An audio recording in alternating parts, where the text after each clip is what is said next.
All right, so we're just going to quickly review the markets. So market was in an uptrend, and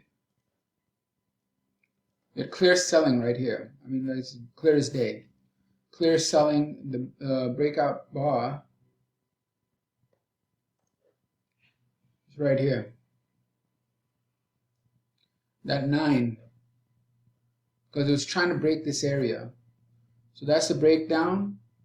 That's the, what you call it, the trend breaker or whatever. It's typically in the change of behavior, or the sign of weakness, sign of strength has it. What happened? So point is, one second. So there's your break. There's your pullback test right here. Big red right there is it. Selling pressure is coming right back in. So you have selling, big red right there. Selling pressure creates the movement down. Easily get the test. Get nice. I don't know how many bricks this is, but it's really nice because it pulled back right back to the area from which it broke out. So this 5. Bang. All right. The second, this one here, buying initiated from the support region. Buying initiated, pullback is weak. Right there, where I have it circled. You have, sorry for the movement. So right here you have big green.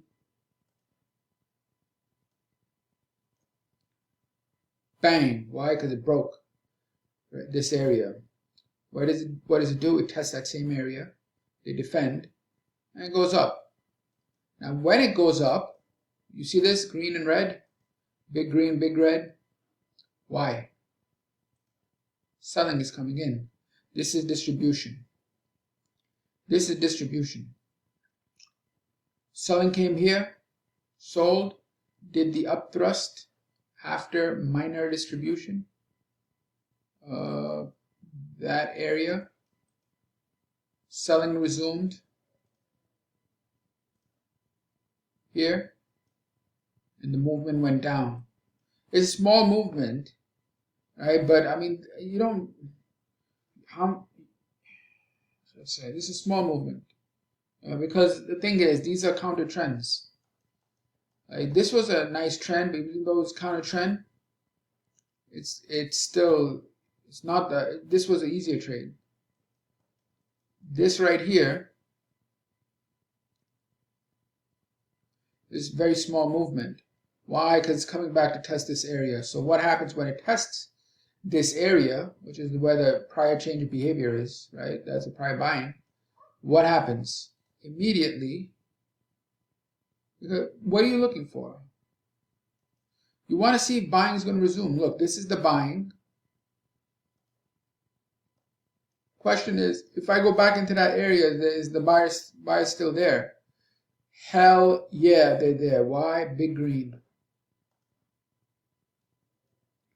Pick it up. Follow through. Good buying.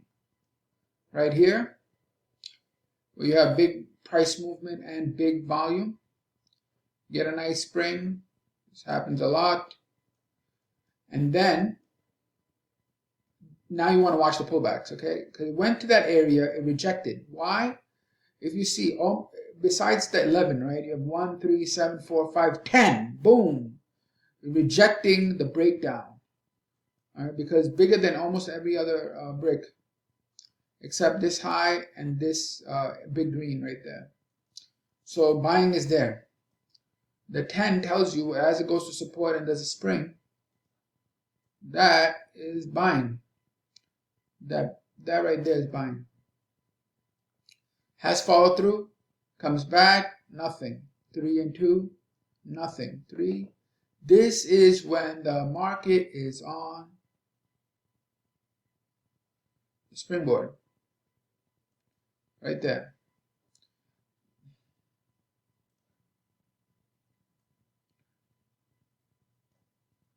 You know how you know?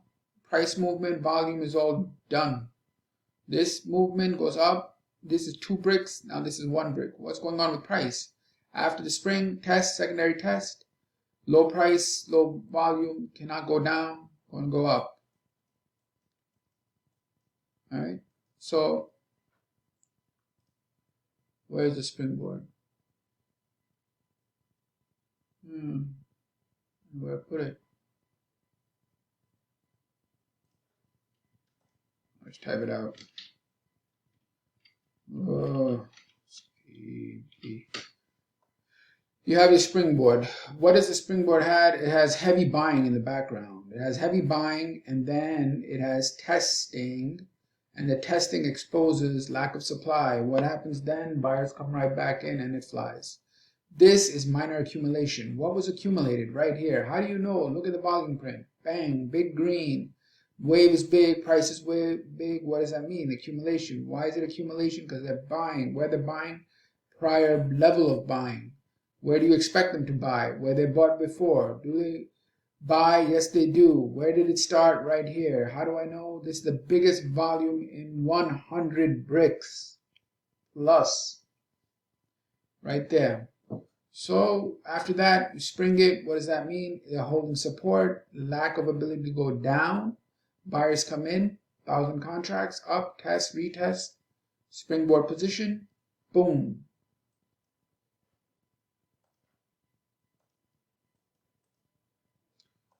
Right? And this movement we'll analyze also, because you see the springboards all the time. You see right here is 19, biggest price volume, 19. Pullback, weakening, and right there. How do you know? You can tell from, okay, the 3 factors, price, time, and volume, right? So springboard will always have weakness, meaning in terms of either supply or demand. In the bearish case, it's a springboard because only 1 green brick. Right there.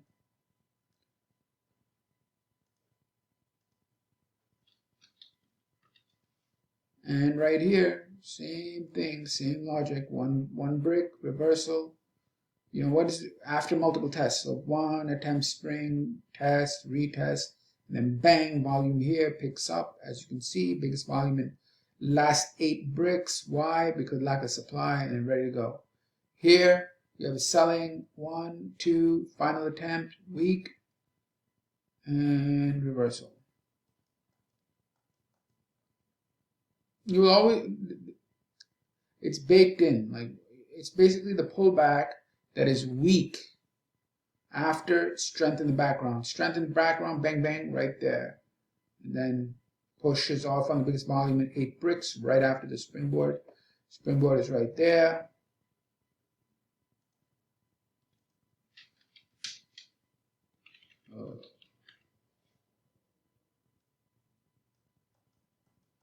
Right here, again, selling. Right, this is selling. Comes back, test, retest. This is where it gets very, and this you also have to recognize the breakdown. Breakdown, test, breakdown, retest, retest. This is a very important formation. All right. Typically, when you have the end of accumulation or end of distribution, you're gonna get this I don't know what to call it, pattern or whatever, right? This one, where you see the one up, down, like that. That it looks like a zipper, you know, up, down. This is a hinge, or I don't know what to call it, but this is the end of distribution. Selling these highs here, end of distributions, and this is going to go down. Right, period. Usually when you have the end of a move and another move about to start, you get this up, down, look like this. And you just wait for some pressure. So here's the pressure coming in. Bang! Fall through. It's going to go down. Here, it's not that much, but it's there after that. And then finally here, what did I do? Damn it. Okay, here it is. You know, it's not that clear here, but this is clear. this is called volume of the bottom. Volume of the bottom. All right? You're going to see that the bottom has a lot of volume. Just like here, when I observe this, look at the top. Do you see it's the biggest volume in all of the bricks? So I wouldn't say it's volume off the top because I want much more volume, but it is the most amount of volume. Why? Because selling, the breakout was rejected, and it is to some degree some type of volume, but not that excessive volume, but enough to be more than any other brick. All right, so you see over here, it's not very visible here. But what is visible? Big green. Why? Because these moves, these buying and selling waves that initiate trend, they initiate trend, call them whatever you want, sign of strength, sign of weakness, they typically have a breakout in it. See this green? Big green? That's within the sign of strength. Here, it's not clear. It's not clear here. It is clear here, but not the breakout, the volume of the bottom. The volume of the bottom in this change of behavior or sign of strength is visible. Here, it's all the way back here, volume of the top. I don't want to call it volume of the top, but it is some type of pressure. If you see 10 is bigger than 5, 5, 3, 3, 3, 1, 3, 4, 3, 7, 6, 5, 1, 5, 1. So it's the biggest in multiple bricks, right?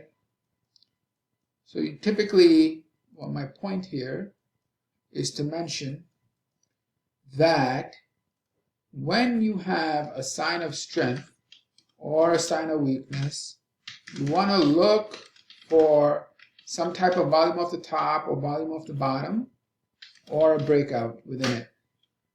That's the point. That's the lesson to learn. You're going to see this a lot. And then after that, you want to see some testing. Here it came in the form of a spring with 1 and 2 tests after, for a total of 3 tests. Here, after the sign of weakness, you have 1, 2, 3 tests. Here you have just 1, 2. This is difficult to trade.